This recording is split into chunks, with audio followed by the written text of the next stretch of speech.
اچھا شاعری کا یعنی زبان کا جو میں لہجے کی بات کر رہی تھی،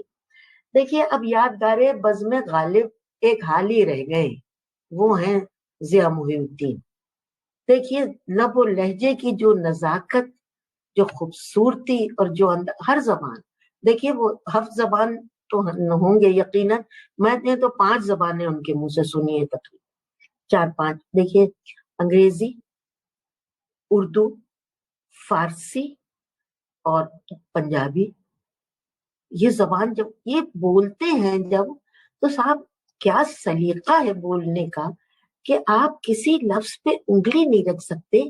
کہ اس کی بناوٹ میں، اس کی سجاوٹ میں کہیں کوئی فرق ہے، اور یہ واقعی بہت بڑا آرٹ ہے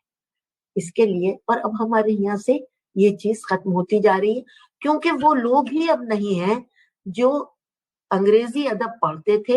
اور اردو ادب کو پڑھ کے اس کے اوپر فوقیت بھی دیتے تھے اور سمجھنا بھی چاہتے تھے۔